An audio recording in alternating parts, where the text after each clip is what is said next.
Eternals, what's going on? Hey, Brandon.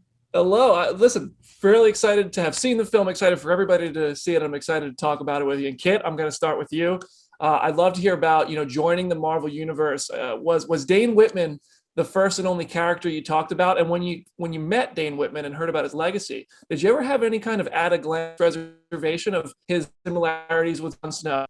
Yeah, so it's the first time Marvel have spoken to me about any character, and this this character, obviously, there's a lot you can read on the internet about who he is or what his background is.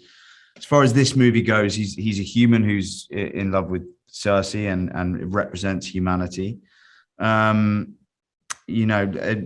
far as any future goes, I can't really comment on that, but I don't think there's any. I actually think there's quite a big difference between him and Jon Snow. There's not a lot of similarity there, which if there had been too much, I probably wouldn't have been interested.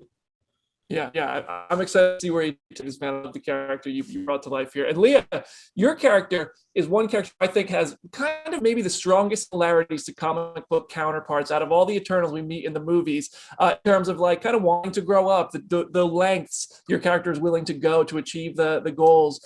Did you dive into any comics at all for inspiration? Did you go strictly from the script? Like, did you learn anything if you did look at the books?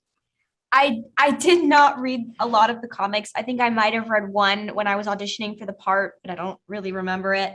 Because the storyline is a lot different than the comics, as far as I know, because I haven't read the comics, I thought it was best to just focus on the film and the script and what I was discussing with Chloe about my character and the layers to her and her past.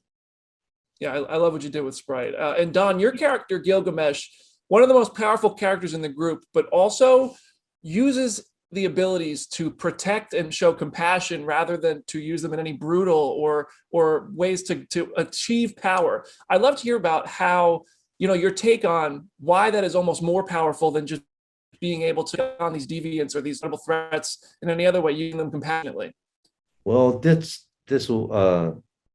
is one of his character that actually Chloe wanted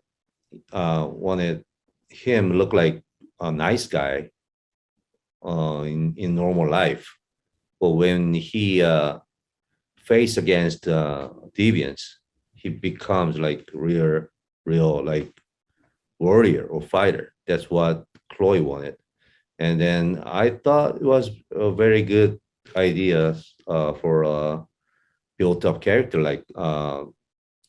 Unique character of Gilgamesh. Yeah. In the comics, he has a full face kind of mask and helmet. Did you guys ever consider having you wear something like that? That would have been a lot extra costume for you. No, actually. No. Fair enough. And actually, Kit, I have a costume question for you as well. I know you can't speak to the future, but Black Knight, when he gets those when Dane gets those Black Knight powers, he's got a brown leather jacket. He's got a very specific look. If push comes to shove, and that is the legacy we meet in the MCU, are you ready to rock an outfit like that? I'm ready to rock any outfit. Whatever you want to put me in, you put me in. I love it. Well, listen, thank you guys so much. I can't wait for everybody to see Eternals, and congrats on joining the Marvel family, everybody. Thank you. Cheers.